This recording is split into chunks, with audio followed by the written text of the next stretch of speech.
paper reports that two of the male prostitutes were given a late-night tour of the White House last year.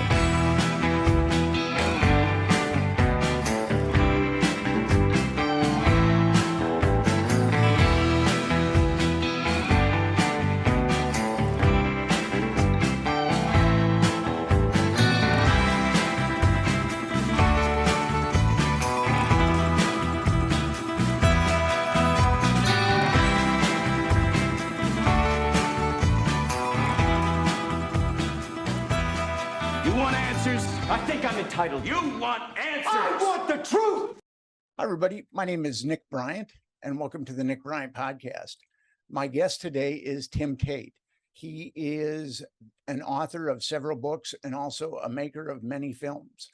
And he is the producer of Conspiracy of Silence, which is what got me into Franklin in the first place. And as I've told Tim, Conspiracy of Silence is probably the most seen unaired documentary in history.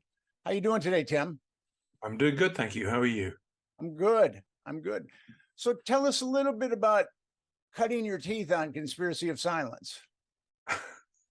Where to begin? It all began in 1993. For me, it began in 1993. I was then a producer in what was, in my view, the best place in the world to make serious documentary films. It was, again, your viewers may not be particularly familiar with the British television landscape, and no reason why they should be. We had at that point 4 networks, terrestrial networks. BBC One and BBC Two were the non-commercial networks. ITV was Channel 3, and Channel 4 were the commercial networks. ITV, Channel 3, for whom I worked, was a federated company. There were 15 regional companies which had the license to broadcast in their own region and who joined forces to form a network. They produced and broadcast network programs, and that was ITV. The company I worked for, Yorkshire Television, had a series called First Tuesday, which was, frankly, it was an astonishing documentary series. I was very, very privileged to work there, and I learnt from my craft, if that's what it is, from some of the best and most experienced and most serious filmmakers in the business. We were truly, truly privileged to do what we did, and we were well funded. So in 1993, I had just finished a 1-hour film for British television for First Tuesday, this documentary strand, about the Chinese prison slave network. It's called the Laogai. It's appalling. It had taken us a year to make, but we made it, and I was just putting the finishing touches to it when the British television landscape changed. The government changed the rules, and as a result of that, ITV changed, and First Tuesday, our series, was going to be ended. Yorkshire Television was very good and very proactive, and what it did was to say, we have a brand here. First Tuesday is really the premium documentary brand, I think, worldwide. Our films were sold worldwide and shown worldwide. And so it says we had this brand, and they entered into a deal with Discovery, the US Discovery networks. And that deal was for our brand, First Tuesday, to transfer to Discovery for a series to be called First Tuesday on Discovery. And the first tranche of films, there were to be 13 1-hour films starting in 1994. And the executives for Discovery came over to see us in England. And we had individually, the producers like me, to sit around the table and pitch ideas for possible films.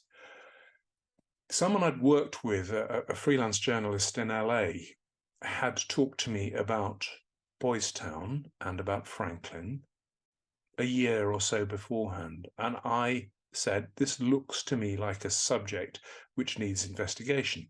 And so I pitched that to Discovery for this new series, First Tuesday on Discovery.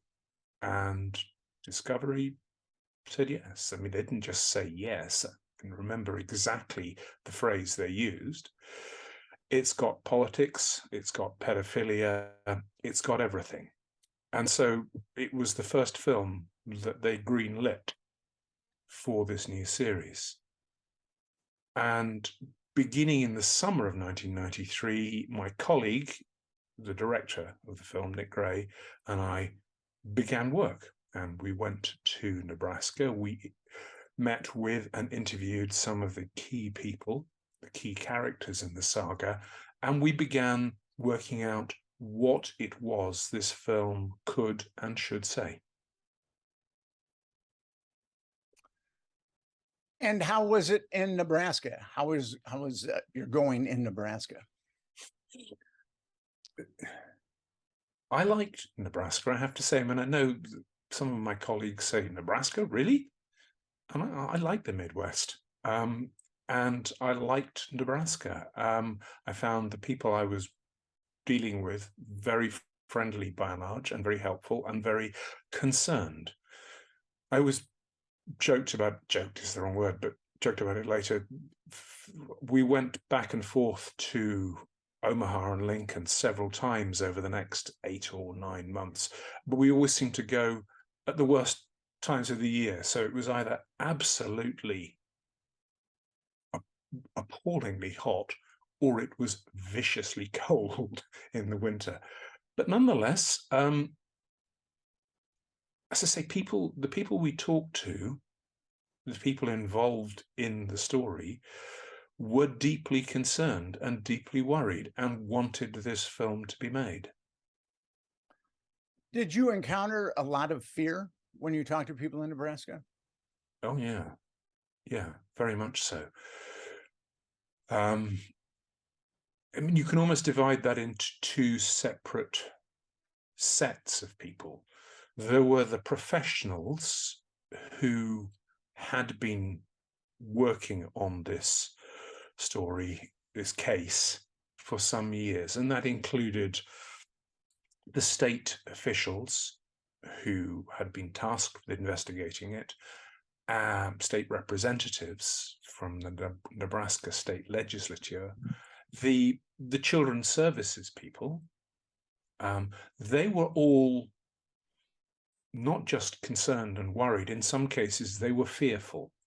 And then there was the group of young people who we met and who were,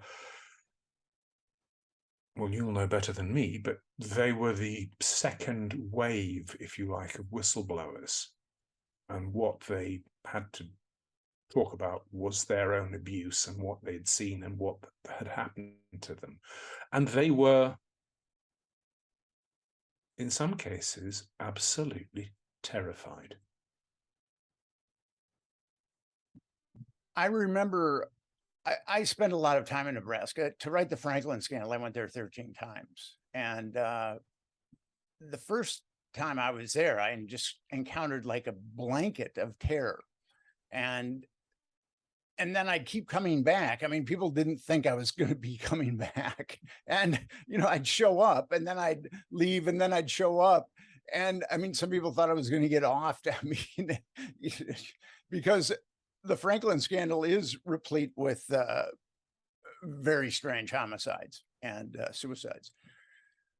But what was interesting to me is when I was there, I felt like I was writing an expose on the KGB and Stalinist Russia.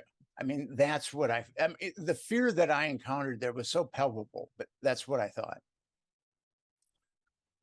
I can't say it felt quite that extreme to me, but, bear in mind, I don't know what year you went, but, we were there 93, 94.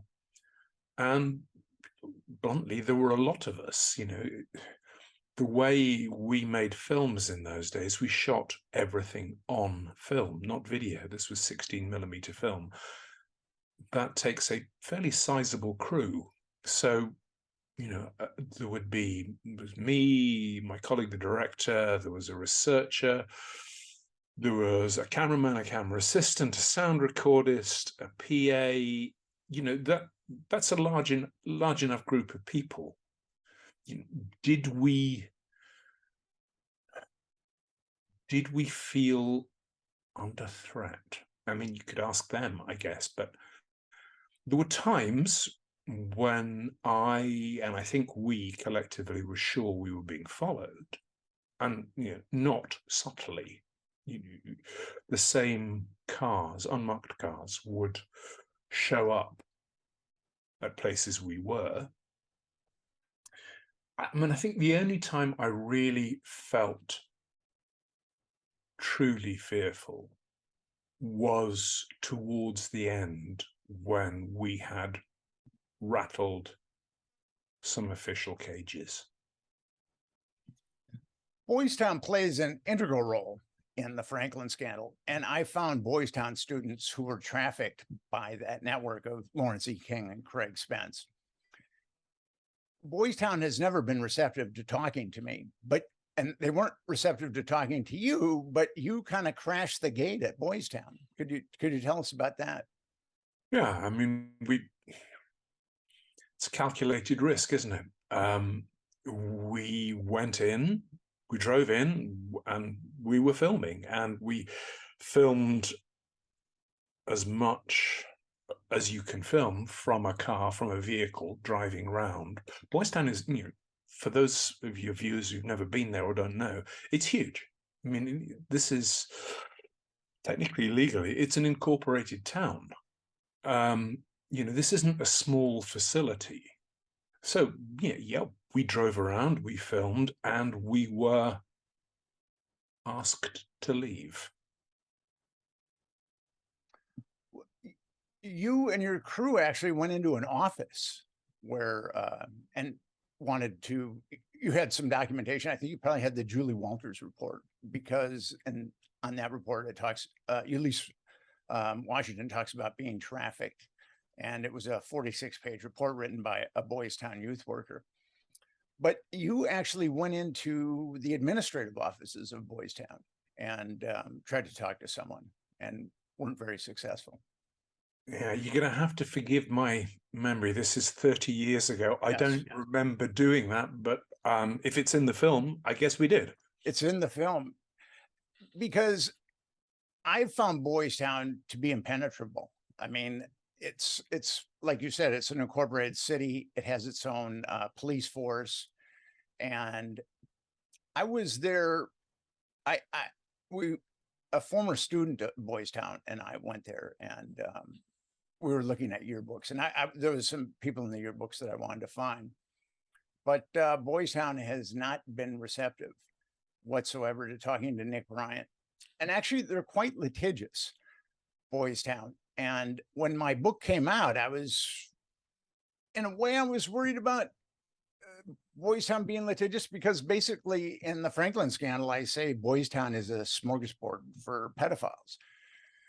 And we weren't sued, which I think, and I think that there were two reasons for that. I think that at that point, I'd had so much stuff on Boys Town, and I'd found Boys Town victims, and the discovery process would have been brutal for Boys Town. And plus, they didn't want to publicize the book. That's my surmise on why Boys Town didn't litigate against us. But now Boys Town is huge. It has multiple branches all over the country. It takes care of thousands of children, which makes me a little uneasy.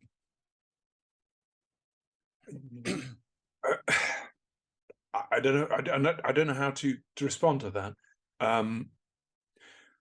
We never had any threat of litigation from anybody.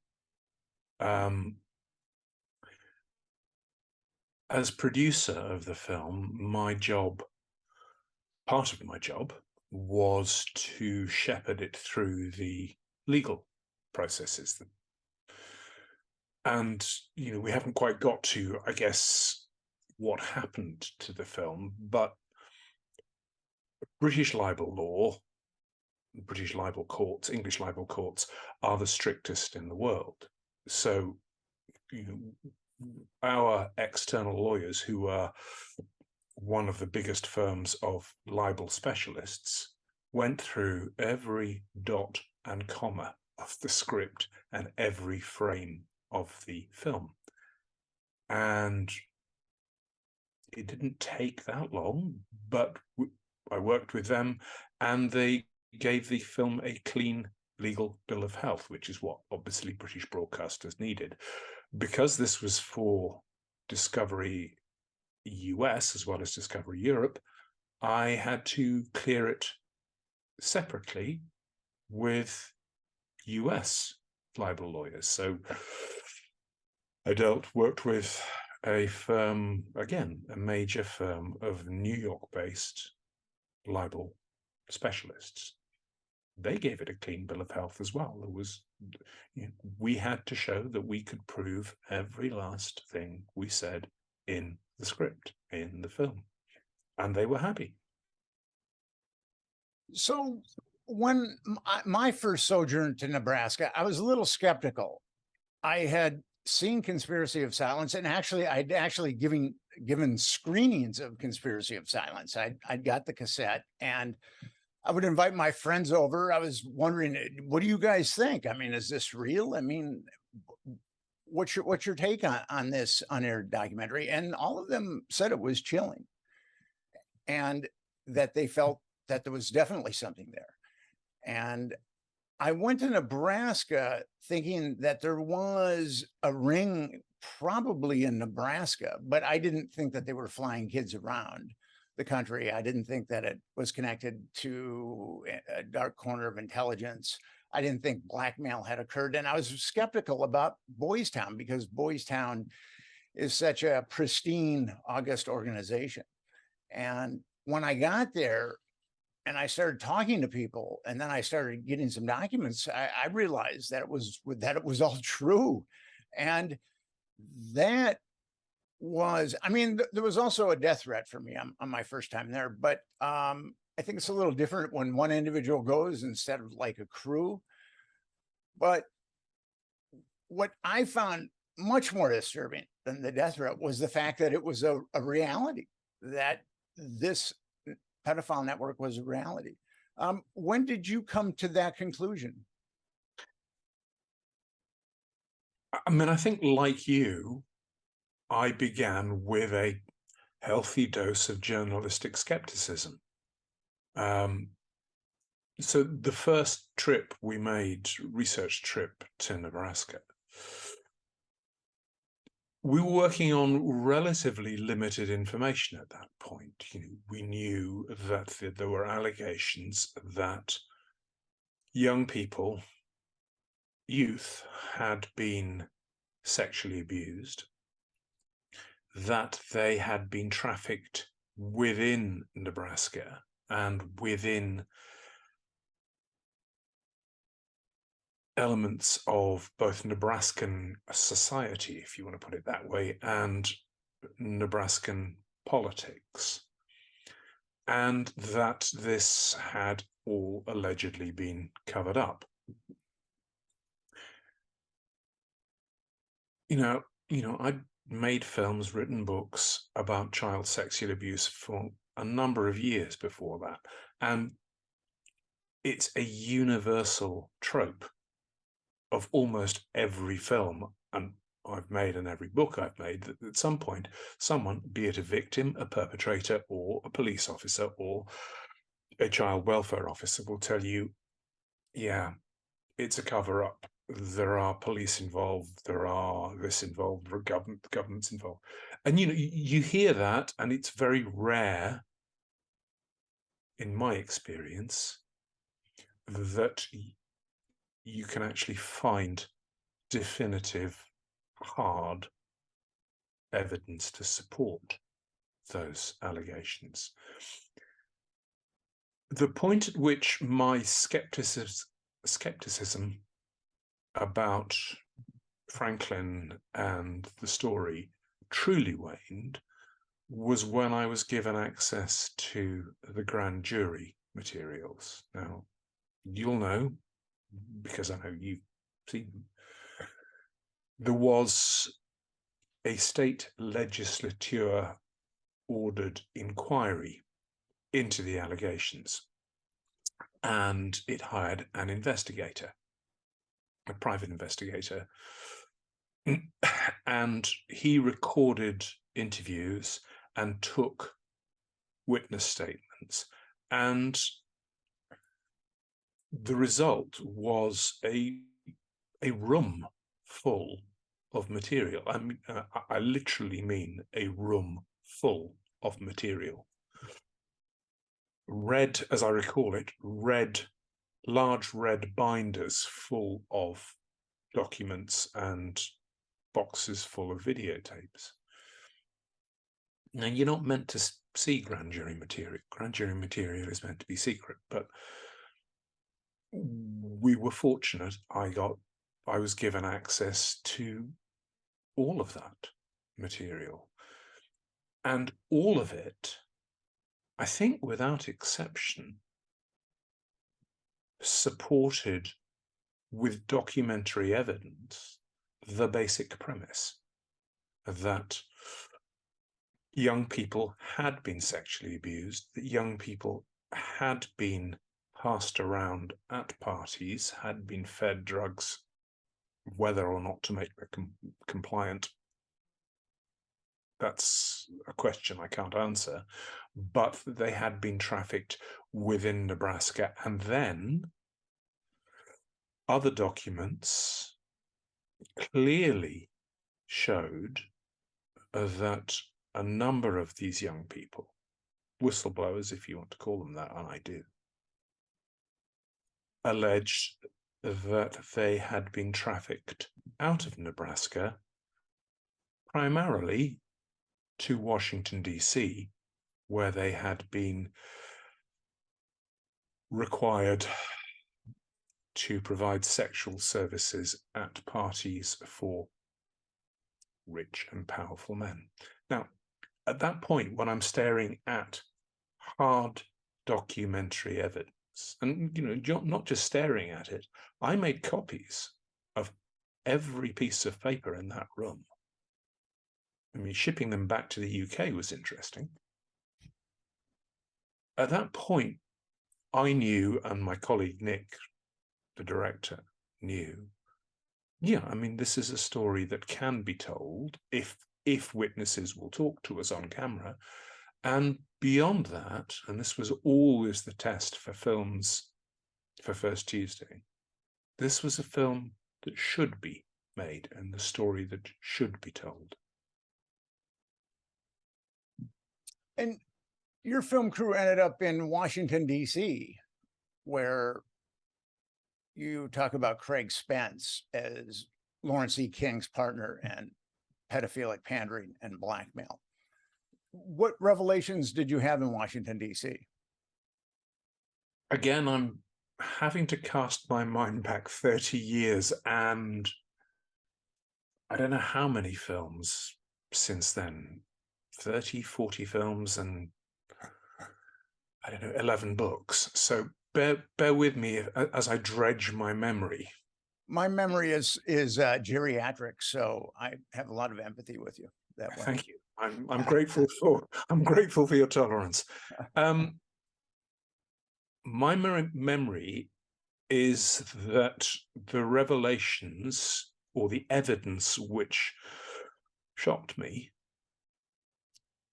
came first, obviously, and that was witness interviews with whistleblowers who were able to describe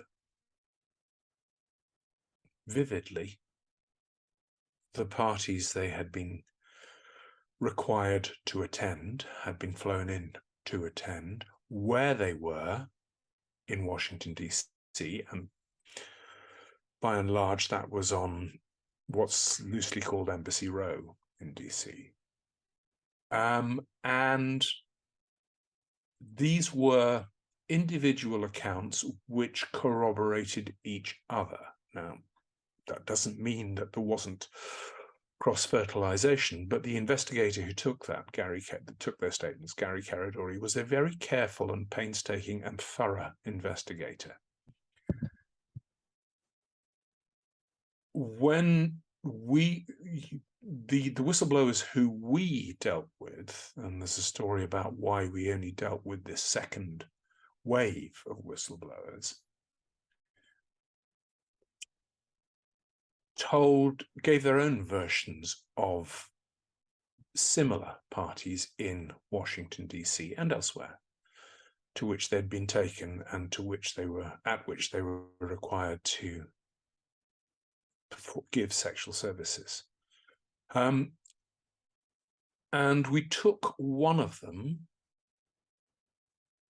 back, Paul Benassi, whose name will crop up, I'm sure. He's in the film, and taking him back was in the film. And we didn't tell him where to go. We said, well, you got to take us where you went. Took us straight to Larry King's house, Washington, D.C. house. It was there.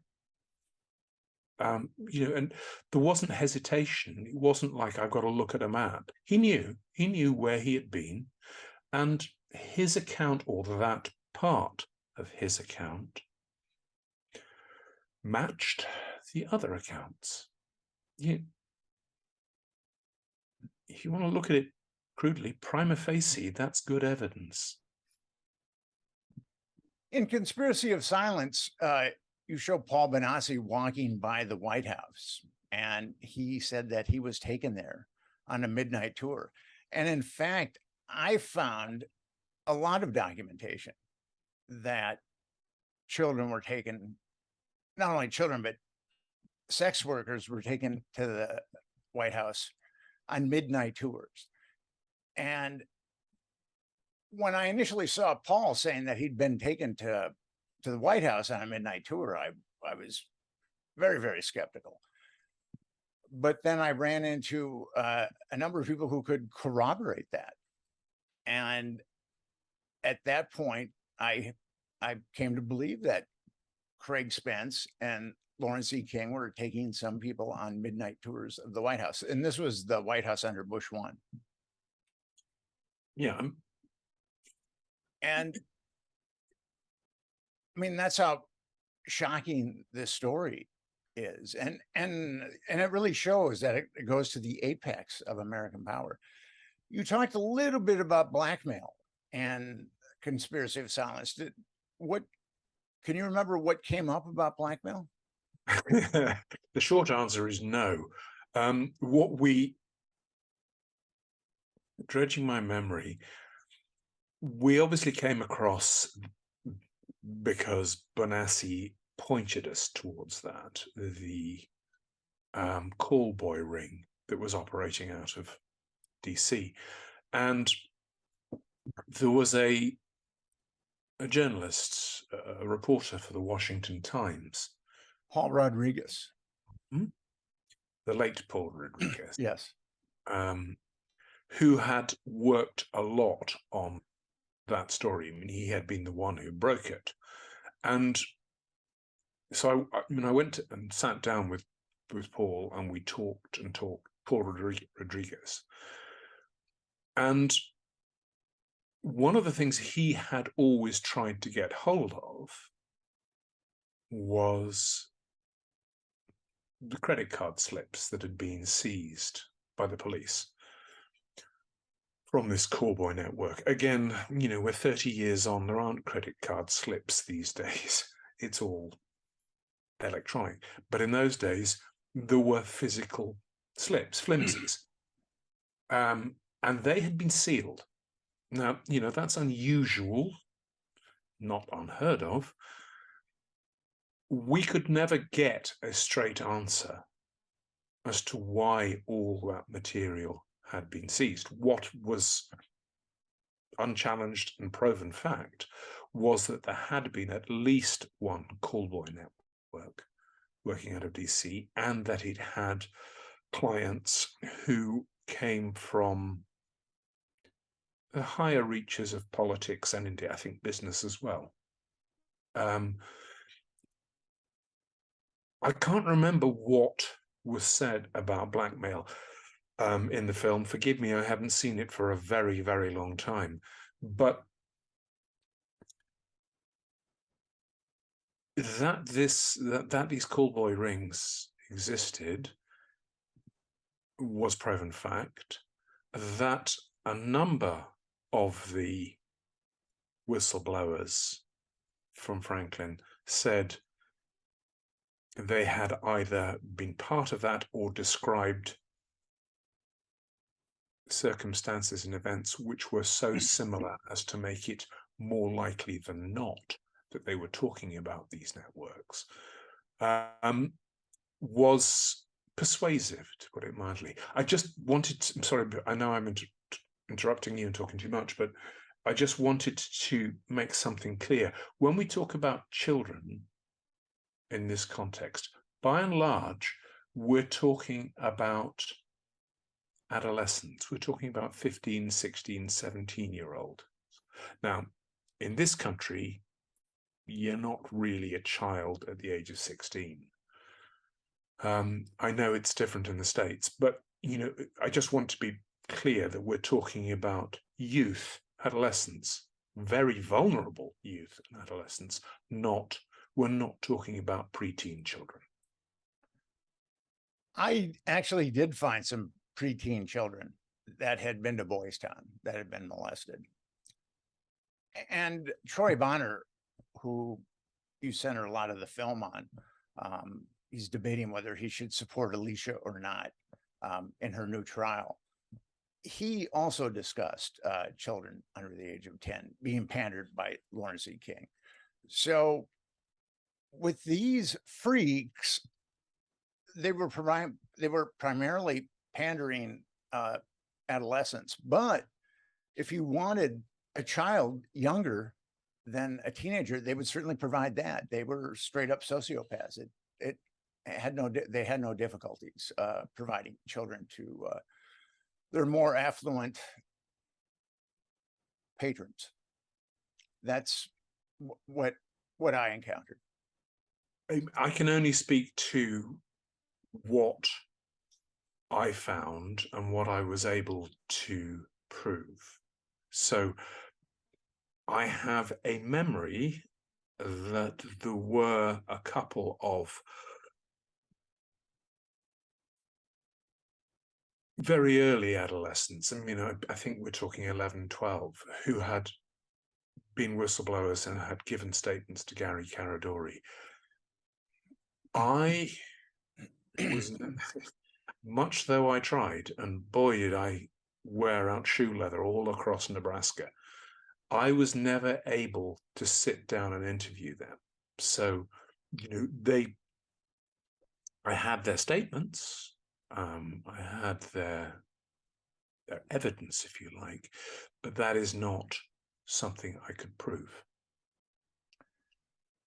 Gary Caradori, who is breaking this story open, and if the dominoes had fallen in Nebraska, they would have fallen all the way to Washington, D.C. I'm convinced of that. And I believe he was flying back from Chicago to Lincoln, Nebraska, and his plane blew up, and its remnants was scattered all over Lee County, Illinois.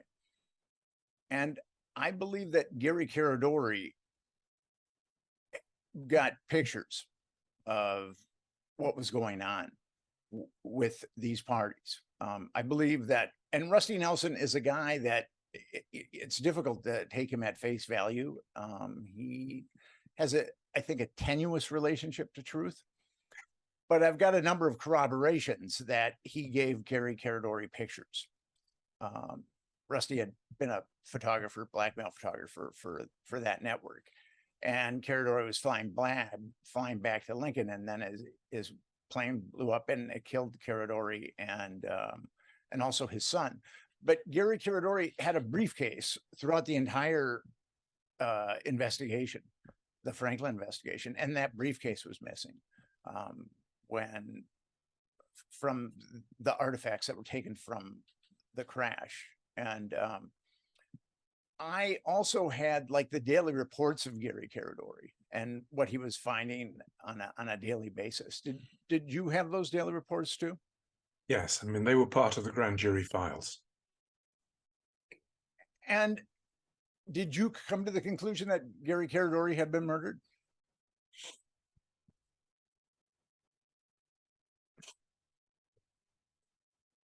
I'm an old school journalist. I try not to reach conclusions unless and until I have proof. I worry about people saying, well, it looks like he was murdered, therefore I think he was, therefore I'm going to set out to prove it. I start from the bottom up. I say, I want to look at the evidence. I want to see evidence which shows what happened, why it happened, how it happened. What was puzzling was that we weren't able to get that evidence. We were never able to get the reports at that time on Gary Caradori's plane crash. Like you, like other people, we had his colleagues and his family telling us just what you said, that he always had a briefcase with him. And as far as we could tell, that briefcase was never recovered. Now, if you want to play devil's advocate, and there's no harm in doing that, it's a plane crash. It's some way up in the sky. Debris is going to be scattered over a large area. Is it possible that briefcase was scattered somewhere and never recovered? Sure, it's possible, surely. But I was uneasy about the reluctance of official agencies to provide evidence or to provide reports and details about that. What I can say, and I think this is fair, is that both Gary Caradori's family and his colleagues, when that happened, came to exactly that conclusion. They said, in fact, Carol Stitt, I think, said in our film, that was the point. She said, I was out at that point. I knew if they could do that to the official investigator for the Nebraska state legislature, no one was safe. Now, I think that's a perfectly reasonable fear. There's a Chinese adage that says, kill one man, silence 1,000. And in the case of Gary Caradori, his son was also killed, and killed one man and his son and silence a community. That was the conspiracy of silence that you investigated. To a degree, but if you want to argue that successfully silenced a community, I don't think you can. Gary Caradori's crash happened quite some time before we began investigating and making our film, and yet people were still willing to talk to us.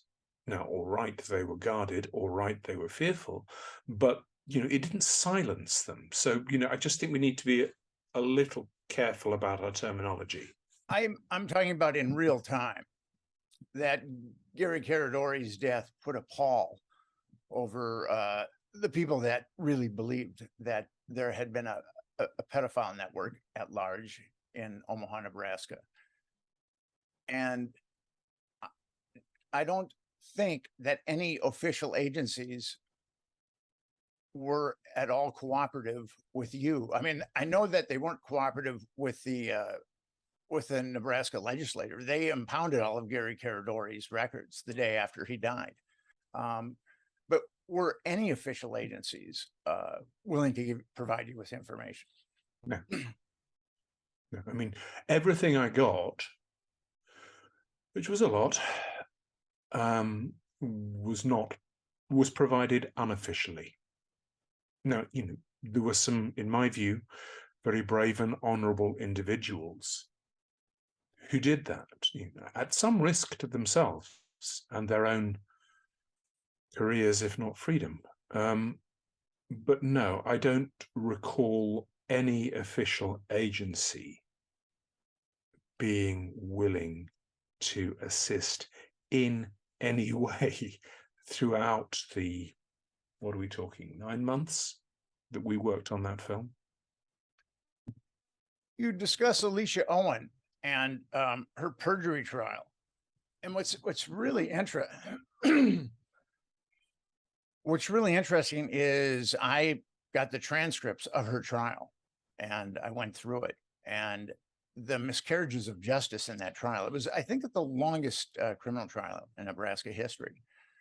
And the miscarriages of justice throughout miscarriage of justice were woven into that proceeding. I mean, it's, when you read the transcripts, it's pretty egregious.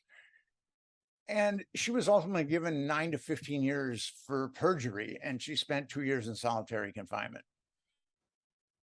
And she was incarcerated, I believe, when you were filming Conspiracy of Silence. But I want you to know that she is out, and she's become a very, she's really triumphed. It's amazing. She has got a college degree. She's happily married. She owns a house. She has a wonderful network of friends and very close to her family. I mean, her story is really mind-boggling, that the state and the feds did their best. If you keep someone in solitary for 2 years, you're definitely attempting to destroy them. And there wasn't really a rationale for keeping her in solitary other than to ensure her safety. But she's triumphed. It's pretty amazing. I mean, I've got to tell you that of all the things that have been said, and all the people have talked to me over the years since, of all the things I've heard, that is absolutely the best news I've had on this story. I am so pleased. She turned out to be a remarkable woman, and she has refused to recant her accounts of abuse. And good is the answer to that. You asked about her trial and miscarriage of justice, and yeah, I mean, her trial was a travesty, not least. And this is, I mean, I think this is the point where I can remember Nick, my colleague, the director, and I sitting in our hotel rooms after what I'm about to say was told to us. She got, as you say, this prison term for essentially for perjury, essentially, but not essentially, for naming her alleged abuser.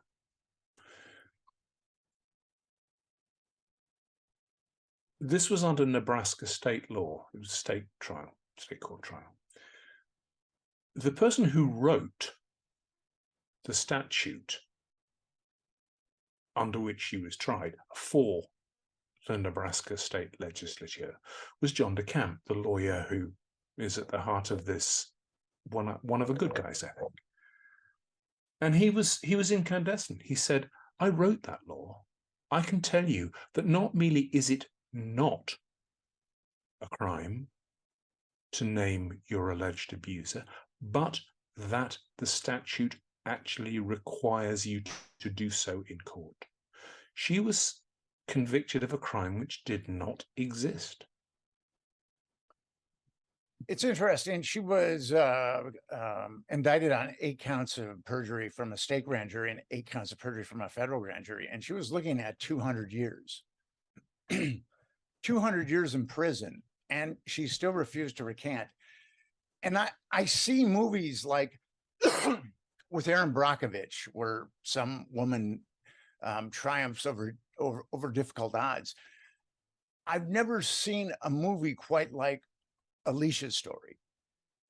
Someone who takes on the Department of Justice, the FBI, Douglas County, the Omaha Police Department, and basically the mainstream media did hatchet jobs on her. And I really think that the time is going to come when her story comes out, and it'll be greatly edifying to a lot of people and inspirational also. if she wants to tell that story, I think that's wonderful. You know, again, this is kind of in the weeds of the whole saga, but it speaks to Alicia's determination not to be broken, I suppose. There was a point when I came across a cassette recording, and it's a cassette recording. I know it's in Conspiracy of Silence. It's a cassette recording of Troy Bonner speaking to Alicia. Alicia's in jail at that point, awaiting trial. And he is trying to get her to say that she made it all up. They made it all up. It was a hoax. And Alicia is very plainly puzzled by this, and you can hear in her voice, she said, "Why are you saying this?" And then she twigs and she said, "Who's there with you?"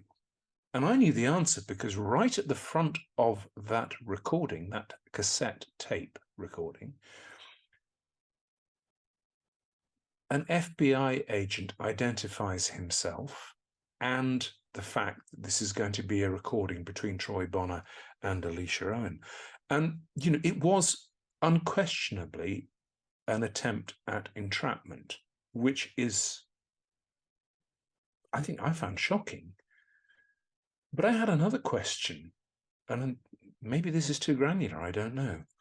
Alicia was tried in state court. She was tried on a non-existent, but nonetheless she was tried, a state statute. What was the FBI doing involved in that? Why is a federal agency assisting what should be a small town trial for alleged perjury? Well, as I said earlier, if the dominoes had started falling, Alicia. Oh, I'm sorry. I can understand the supposition. I could never get an answer, which from the Bureau or from anybody else who said, "Yeah, we were doing this because," and that I find odd. It's interesting. Alicia was in a really difficult spot because she was basically, excuse me, 2 grand juries had found that she had perjured herself and that there was no child abuse. So to sanctify those grand juries, she had to be found guilty. And that's how those grand juries were sanctified. And whatever it was going to take to find her guilty was going to go down. I mean, there were a lot of dirty tricks. I mean, evidence was being planted in the jury room that wasn't introduced in the case or at the trial. And then there was also evidence that was that the jurors asked for as they were deliberating what should happen, that was never given to them. I mean, the miscarriages of justice, I enumerate them in my book. If we got into all the miscarriage of justice at this point, the show would be like 3 hours. So, but yes, Alicia was in a very difficult spot where she had to sanctify her guilt, would sanctify the grand juries, and the federal government was going to pull all the stops, and so was the state government too, to make sure that she was found guilty. Let me ask you this: how about the pedophile information exchange run by Sir Peter Heyman? Would you call that a network? And not merely would I have. I mean, I've written extensively about PIE and indeed made a film which dealt with it. PIE was a campaigning organization. It started in the early to mid 70s. It grew out of and parasitically preyed or operated within the then nascent gay liberation movement, much to the annoyance of many of the non-pedophile people in the gay liberation movement. Its membership probably, well, I have its only surviving membership list, which is a few hundred names. Probably at its peak, it had 1,000 members. I've looked at that. and I've worked very closely with the police who investigated PIE. It was a vile and unpleasant organization. It unquestionably traded in pornography. It appears to have traded or enabled the trade enabled paedophiles to share victims. But the notion that it is connected to intelligence or to some wider political network, there are allegations, there are some remaining questions which the British government refuses to answer. But I've got to tell you, I've been a journalist for 40 odd years. I can't say hand on heart there is proof that PIE was an overarching, politically connected, intelligence connected network. There are allegations. There is some supportive evidence that isn't proof. And that's partly because the British government won't release its evidence or has destroyed it. What about Sir Peter Heyman? Now, according to The Guardian, he was the number 3 man at MI6. He obviously has connections to intelligence, and he was the one that was basically overseeing PIE. So you don't think that implicates PIE as? I mean, I'm not saying that it's bulletproof, but don't you think that possibly implicates PIE? Sure. Of course, it possibly implicates PIE, but that Peter Heyman was a paedophile is not in question. That you can bank that, and that Peter Heyman was a very senior officer, former officer within MI6, the Secret Intelligence Service. You can take that to the bank too. Those two are facts. PIE, and forgive me, I've spent many years investigating PIE. It wasn't a top-down organization. It was an affiliation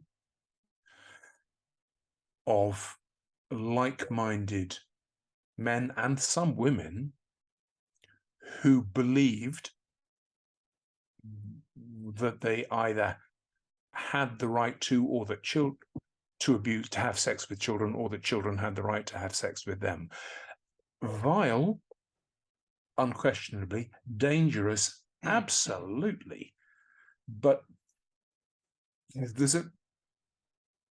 police will have a great description for organizations in the criminal world. They talk about organized crime. PIE was the opposite. It was disorganized crime. It wasn't well organized. It wasn't a classical conspiracy. It was, if anything, a lateral, not vertical conspiracy. Doesn't make it any less dangerous, doesn't make it any less wrong, but I just think we have to be cautious about how we describe things. So it published a newsletter for its members called Magpie. And you wouldn't think that requires a certain degree of organization? No. I mean, I don't know whether you recall. So I mean, I'm not trying. I really am not trying to minimize the danger which PIE posed. The danger primarily, well, almost exclusively to children, because it was desperately dangerous, and the men who were members of it were dangerous. I know that because I have the list of members, and I know in many cases what crimes they committed against children long after they should have been locked up. But to publish a magazine, we talk about it as a magazine. It was a newsletter. I called it a newsletter. Okay. It was a newsletter. It was, it wasn't done on a typewriter, but pretty close. You don't have to have a huge amount of sophistication to do that. In the punk music era, I don't know what it was like in the US, but in London, there were these newsletters everywhere for punk. There were fanzines they were called. It's not. That's not an indication of an organized crime group. PIE was a largely laterally organized, disorganized crime group. Here's my problem with PIA. So we do have Peter Heyman, who's a top ranking in MI6, and he's part of this organization. Actually, I think he might even be the head of this organization. And then every according to the articles that I've read, and every article has named him and has talked about his affiliations with intelligence. But here's the thing. So all this evidence was impounded in that case. I mean, it's very difficult if the government is going to impound all the evidence, kind of like what happened with Gary Caradori. It's very difficult to know what's going on. And if you surmise anything that, I mean, you've got the number 3 man at MI6 molesting children, and he's part of a group that molests children. And the government impounds all the information on him. It's really difficult to know exactly. And then it leaves it up to us to make certain extrapolations. And if the extrapolations don't adhere to someone's belief, then they're called a conspiracy theory. And that's one of the problems with when the government impounds all the evidence and you're looking for answers. If you can't trust your government, what can you do? I take that, and I struggle with the phrase conspiracy theorist for a fundamental reason. Conspiracies happen. There are conspiracies. Watergate was a conspiracy. The attacks on 9/11 were a conspiracy of people to murder Americans using planes. Those were conspiracies. You don't have to. There is a difference between conspiracy facts and conspiracy theories. Just because, and forgive me, I have spent so long tracking PIE, tracking what happened to the investigations into PIE, I think I'm in a pretty good position to say, well, that's how it started, that's what happened then, that's what happened then, and that's what should have happened then, but didn't. Unanswered within that, I think, is why didn't it happen? Why was PIE largely left alone? And it was. When the police knew about it. Yeah. Again, there's no reason why you or anyone else should know this, since it's a long, long time ago. It predates Conspiracy of Silence. I made a film for British television and then wrote a book about these were investigations into child pornography. And I worked very closely with the police, the Metropolitan Police. At that time, the Metropolitan Police was, I think, the only police force in the UK, the only one which had any form of effort to deal with semi-organized pedophilia. And it was almost like a little adjunct to an existing squad. There were two officers allowed to deal with this. Now that's nonsense. And we made the film and I wrote the book to try and change this. And we did get some change. But it wasn't that the police didn't have the information, but that the laws in the UK were grossly inadequate at the time, and that police forces refused to prioritize the protection of children. I think that is scandalous. Does it mean there was some overarching international conspiracy? No, it doesn't. It means that there were truly appalling decisions made by police forces and by the government, and what, if you ask my opinion, happened thereafter was that there was and has been a fairly concerted attempt to cover up those failures. I want to ask you about the cancellation of Conspiracy of Silence. There's been a lot of innuendo on the net about its cancellation, that the U.S. Congress put pressure on some network in the UK to quash it. Tell us why Conspiracy of Silence was canceled. Okay. We got back from Nebraska for the final time. I'd have to look up the month, but I think it's spring, late spring, early summer, 1994.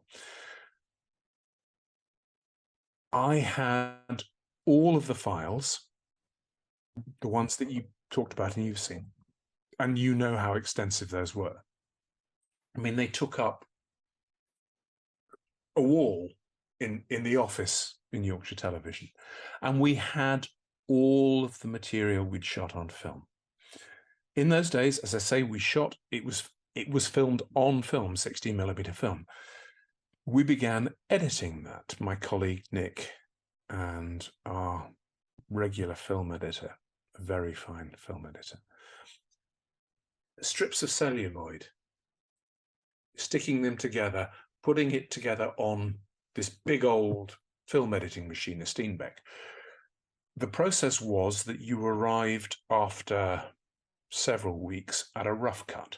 So this is a rough assembly of what is in the film in the order at that point that you think it should be in. And there's a script. There are bits missing. There's bits of archive film we hadn't got at that point. There were other bits. If your viewers have seen Conspiracy of Silence on the internet, you'll see it looks rough, doesn't it? Yes. And that's because it was a rough cut. What would have happened after that, what did happen, is the rough cut, that film rough cut was transferred laboriously onto a VHS cassette we did two versions. There was one with Nick's voice narrating and one with my voice narrating. And one or other, I can't remember which of those, was shown to Discovery US, the commissioning editor for it, based in Bethesda. What would normally happen is that you'd get back a series of notes saying, yeah, move that bit, or could we sharpen up that bit of script, or can we do that? What about this? And you would use those and move to fine cut, which is, as it says, a much more polished version of events, of the film. And you would then show that again to the client, Discovery, and they would sign off on it, and it would go away to be what was called neg cut, a whole new clean copy of the final film made. We got stuck just after rough cut. Nick took it, or showed it, I can't remember whether he took it to Discovery in Bethesda or we sent it to them. I honestly can't remember at this point. Instead of getting notes back saying, try and change this, do that, what about this? We got back a straightforward message. This film, Discovery was going to pull out of this film. And I can remember to this day, excuse me, what Discovery's explanation to Nick, as conveyed to me, was. Quotes, "We seem to have gotten into an investigative area which is inconsistent with Discovery's mission statement. Stop." End quotes. That's it.